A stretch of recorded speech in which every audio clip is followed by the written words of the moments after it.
Olá, nós somos o grupo Garimpei, que é formado pelos alunos Matheus Afonso, Paulo Vitor, Vinícius Saturnino, Thiago Mesquita, Juliana Pereira, Daniel Barcelo, Matheus Gomes, eu, Denis Rogers e o Vitor Jorge. E essa vai ser nossa apresentação sobre iniciativas extras. Bom, eu me apresentei, né? Olá, meu nome é Denis Rogers e agora eu vou falar um pouquinho mais sobre os padrões emergentes. Os padrões emergentes estão relacionados com as tecnologias utilizadas no projeto. Dessa forma, aqui eu vou falar um pouquinho mais sobre o padrão Component Patterns. Esse padrão ele tem como intuito a divisão da interface em pequenas partes independentes e reutilizáveis. Dessa forma, cada componente é tratado como um bloco individual e independente. Além disso, os componentes podem se referir a outros componentes em sua saída, e isso permite que a gente possa usar a mesma extração de componentes para qualquer nível de detalhe. E o benefício disso são os diversos, como a reutilização, a maior produtividade, o encapsulamento e também as nomenclaturas que são eficientes. Aqui a gente tem um exemplo de componentes que a gente está usando. Então, no caso, atualmente a gente tem o button, o carrossel, o category card, o footer, a head e a sidebar.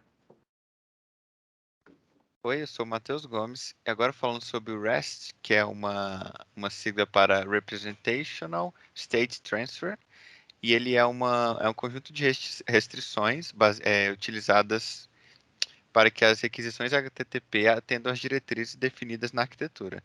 Ou seja, ela é um conjunto de regras que, se a sua aplicação seguir, ela é considerada RESTful, ela é considerada seguindo o padrão REST. Aí essas restrições são cliente-servidor, as aplicações existentes no servidor e no cliente devem ser separadas.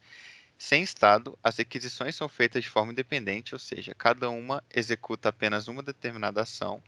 Cache, a API deve utilizar o cache para evitar chamadas recorrentes ao servidor e interface uniforme. Agrupa outros 4 conceitos em que determina que os recursos devem ser identificados. A manipulação dos recursos deve ser por meio de representação, com mensagens autodescritivas e utilizar links para navegar pelo aplicativo. Ou seja, quando nós temos uma API REST, significa que essa API utiliza essas restrições, essas regras, e é um padrão que nós estamos seguindo nas nossas APIs do projeto Garimpei.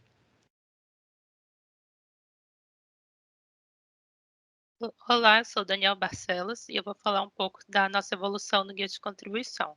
Bom, a evolução no guia de contribuição, ela consistiu especialmente na utilização de um script para os commits, e eu vou falar aqui da política de issues. A política de issues não sofreu nenhuma mudança, ela continua seguindo as mesmas instruções, que são descrever o problema, caso a issue esteja relacionada a um, descrição do tipo de solução que é esperada ou do que se espera com a nova feature, e a definição dos critérios de aceitação. Oi, eu sou o Thiago Mesquita e eu vou falar um pouco sobre a nossa política de brands e commits.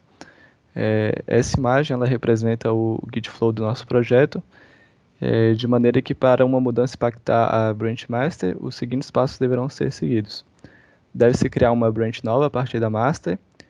Ao acabar a implementação da branch nova, deve ser criado um PR para ser avaliado, preenchendo os campos necessários do modelo pré-determinado. Caso o PR seja aprovado, a branch nova será apagada e seu conteúdo estará na master. Toda nova branch deverá seguir um padrão de nomenclatura, sendo o número da issue seguido por um underline e um nome significativo para aquela branch. Aqui a gente tem uma imagem que representa o nosso padrão de commits.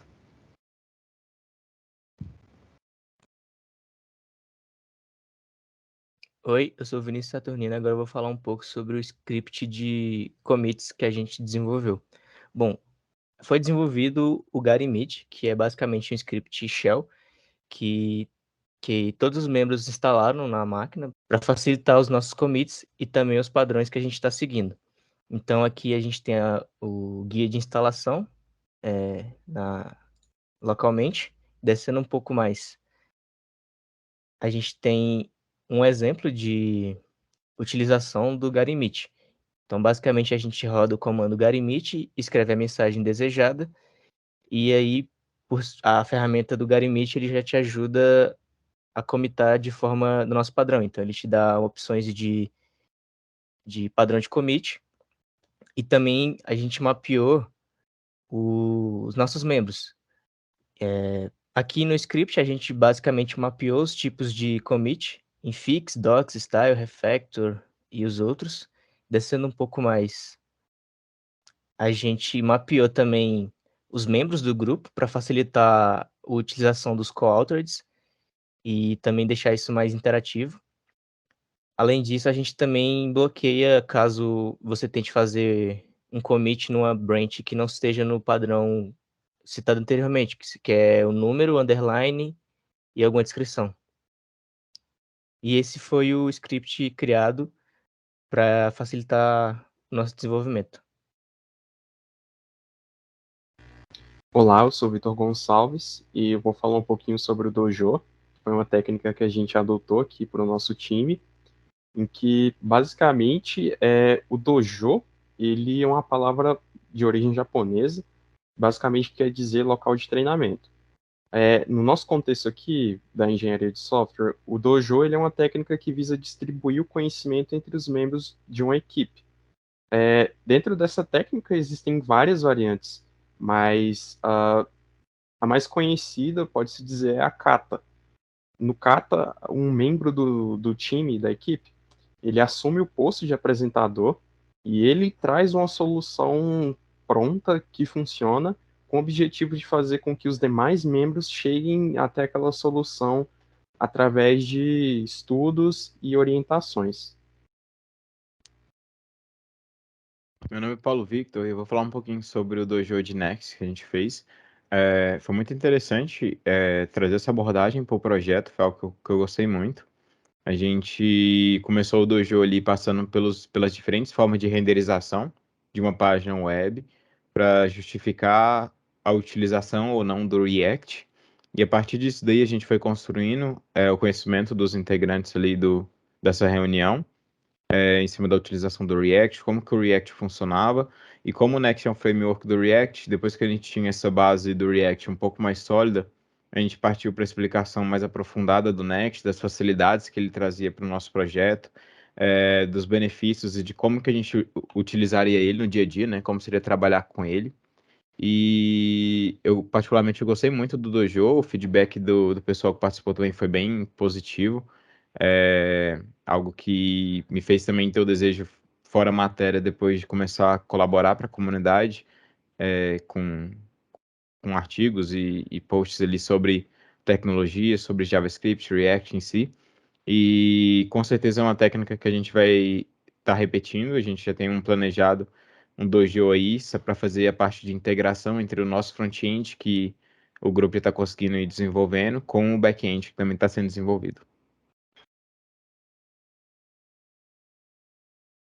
Olá, eu sou o Matheus Afonso e agora eu vou falar sobre o Dojo de Fast API, que foi um dojo ministrado por mim, que nós fizemos uma reunião para basicamente falar sobre as funcionalidades de Fast API, além de fazer uma breve introdução em Docker e Docker Compose também, criando um servidor HTTP expondo rotas utilizando esquemas e criando conexão com o banco de dados, assim persistindo as informações que estão lá dentro. Olá, eu sou a Juliana e eu vou falar um pouco mais sobre as nossas alterações feitas no protótipo de alta fidelidade. Então, só para dar uma definição breve, o protótipo de alta fidelidade deve se aproximar ao máximo dos aspectos visuais e funcionais do produto final, incluindo o conteúdo, fluxo de navegação e interações. E eles são muito utilizados para testes e validações com usuários, ou para vender uma ideia. Aí é possível... Desce um pouquinho mais, por favor. É possível ver a versão 1.0, que foi a versão desenvolvida na primeira entrega. Aí é possível ver a versão 2.0 e a versão 1.0. E a principal diferença entre elas é porque nós encontramos um erro no fluxo de comunidade, do gerenciamento da comunidade. Então, nós refizemos essas páginas. Aí é possível ver que antes era possível entrar na comunidade, só que revendo o esquema do nosso projeto, nós percebemos que isso não condizia muito com o que queríamos entregar. Então, Agora, na versão 2.0, como está mostrado ali, é possível ver que todo esse gerenciamento da comunidade é feito dentro da página do próprio usuário. Corta essa parte também, porque eu fiquei nervosa. Então, essa foi a nossa apresentação. Muito obrigada por terem assistido e até mais.